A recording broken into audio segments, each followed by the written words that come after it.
What about body language? Because I'm thinking about people that I know that are particularly low in self-esteem and they struggle with eye contact, but then also sometimes it's almost like they make themselves smaller in their body language and stuff like that. And I was just thinking, like, I guess what I'm thinking here is, can I trick myself? Can I trick myself and other people into thinking I'm confident if I'm not? Because there's all this stuff about like the Superman posture where you can kind of make yourself bigger and look in people's eyes. But when I reflect on my early years when I was least confident, for some reason, I couldn't get anyone I was pursuing. So I remember there was these 5 girls that I, over the course of about, since I was from 14 to I'd say 23, that I was really into. All 5 of them weren't interested in me. That we'd get a little bit far down the line. So there was like a little bit of sort of initial interest, but then I would always lose them. And I never knew why. But then it changed at about 24. And it doesn't correlate to like money or success necessarily. It correlates to my opinion of myself. And it was almost like magic. When I look back and I thought, fucking hell, like I got rejected over and over and over again. And when I got to the point that I actually believed that I was good enough, even though I read all the books, I read up all the pickup artistry books, I read The Game, I read all of these books that had the tips, tactics, and tricks to fake it.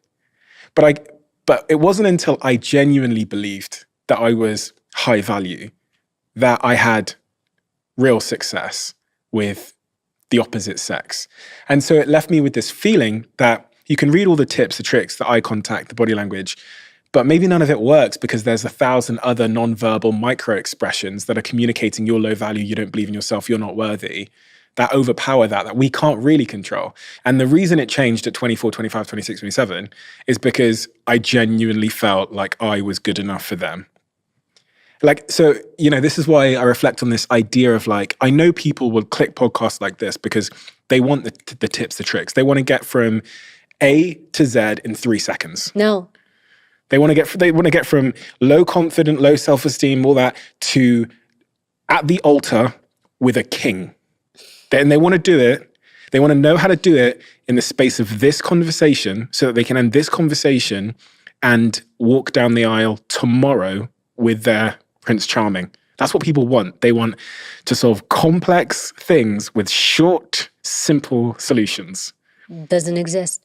I know this because I know that if I title this, if you title a podcast, 6-pack abs in 7 minutes, people are going to go, blah, blah, blah. But if you titled it 6-pack abs in 3 years of work and diet restriction, fucking no one's going to click. And it's the same thing for here and life. And I'm often wondering, like, how does someone change the core of themselves, whether it's as a leader, a manager, in a relationship, that very core of you? Because in my life, it was actually just this like long, grueling process of building myself. It was at the retiring from caring so much about actually getting any of these people and just building up this real internal fortress. And then everything else took care, the body language, the eye contact, the way I walk into a room, it all took care of itself. And, but it doesn't sell books that. Like, there's no one's going to buy that book. You know what, though? It is all the little things we do that help us get there. There's no magic thing. That's why you're like, it took me time. And what it was all the little things along the lines that came. There's no magic thing. People sometimes come to me and they're like, Evy, what's the secret? And I tell them, there's no secret. The change that you want in your life, it's all the little things that you do. It's like, think of it like compound interest, right? I do this, and then I add this layer, and then this layer, and then this layer, and then this layer. It's like the sheets of paper. You put 1 sheet, it's light. 2 sheets are light. 3 sheets. But you put 1,000 sheets, now you've got weight. That's how we are. We're layers, and we have to add to those layers.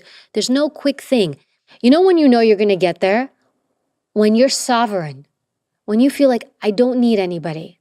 It's wonderful to have human beings around me, and I think connection is wonderful. But if your goal is, I need someone to complete me, you're done. And I think also, it's so wild because I'm thinking about my youth as you're talking about yours. When I became sovereign, like where I'm like, I'm good enough. I'm good as I am. You become a magnet. I became a magnet. People are like, well, I wanted that. I want to be around that. I want to be around her. Everywhere. People are like, how do you? It's like, because I believe in me. But it took time to believe in me. And when you became sovereign. Yes, everyone's just like. But how did your behavior change? Those micro behaviors. I stopped chasing things and chasing people. Yeah. I stopped looking for approval. I stopped trying to people please, right? And I just, I trusted myself. I also stopped taking inventory from everybody, asking everybody their opinion. And I also, though, but I also I dealt with a lot of rejection, a lot of rejection, a lot of people not agreeing with me. I gossip growing up. There was a lot, I took a lot of heavy hits, and those things made me resilient. Those things taught me to not, to stay my course. And I've shared this before, but when I became an agent, or I put in front of NYPD, the community of friends and people I had around me, they thought it was ridiculous. They thought it was silly. I remember when I started dating, after I became an agent, there was one guy, a good friend of mine's brother. She was trying to hook me up with him. This is before my husband. My husband knows everything. And so I'm like, all right, he was a nice Greek guy. I'm Greek. I'm keeping it in the community because you're supposed to. So I'm talking to him and I'm like, yeah. And I'm thinking I went through so much to become a special agent with the U.S. Secret Service. And you know what he said to me? He's like, so when you get married, are you going to quit that job and, ditch this? I mean, how long are you going to do this? He spoke about it like it was nothing, like it was trivial. And I heard that and I was just like, wait, what?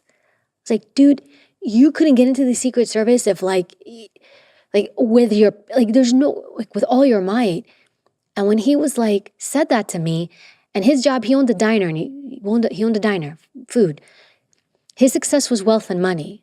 And some cultures, including mine and the community I was in, they measured success with money. What I was doing was not successful. But I had the ability to be sovereign enough to not listen. I was just no, that's not my belief system, my moral compass. And I stopped caring. Then I dated another guy who knew I was in the Secret Service. And I really liked this guy. I was this Italian kid. And I'm thinking he's going to be so proud of me. I got in and we went on this date and he had just broken up with someone. Steven, he was so uncomfortable around me. Why? Because I was an agent. I was like a freak show. It was weird. I think today's a little different, maybe at that time. And do you think men struggle with strong women? I think certain men do. I think men who are not confident in themselves. If you're steady, you don't care what somebody else is. You're cheering for them. I ended up dating an agent and marrying him. So because my husband's so steady and sovereign in himself, I could do whatever. And he'd be like, you go. Have you had to build up your, how would I describe it? Mental fortitude, ability to be direct, to look someone in the eye, to stand up straight. Have you had to build that up over time? Because there'll be a lot of people who look at you and see strength and they see confidence and they see conviction, and they'll wonder, maybe she was just born like that, or maybe there's something she did along the way that grew that. It's a lot of mistakes and a lot of discipline. And it's also the people you surround yourself with will set that example, that tone for you. If everybody around me is a mess, or everybody around me, when there's a stressful situation, they fall apart and they're chaotic, I'm going to be that. Even to this day, Steven, I sit and I'm very aware of who I have conversations with, whose energy I absorb, whose problems I solve. I have somebody I care about very deeply. They're in a situation with someone, a relationship with someone who is volatile, chaotic. They've come to me so many times. I said, you need to let go of this person. Oh, I will. They don't. But what happens is they keep coming to me. I'm having this problem. And I put them on point. I'm like, I told you what to do. Now you have to sort that out, because now what's happening is your stuff is coming into me and I can't have that because I have to keep this steady. So sometimes, even with pain in my heart, I'll have to kind of move that person a little bit to the outer part of the circle.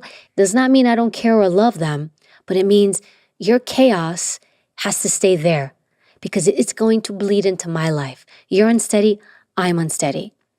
But everybody around me, it's I don't want to say it's like a calculus problem, but it's kind of simple math, man. Look at who's around you. You are them. They are you. And if you don't like what's going on with you, pause and be like, who am I exposed to the most? Sometimes the people we love, they can be very difficult personalities. But even with them, you could say, I can manage this. I don't want to cut this person out. But what do?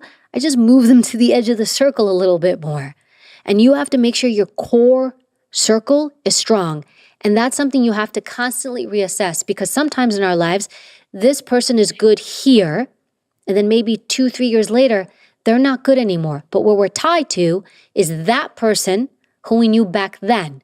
Well, they're not the same person now. If you have a shit show around you, it's you, because you're allowing it to exist. So think about quietly, how can I create these changes and quietly make these changes, quietly make these boundaries, because these are boundaries internal for you.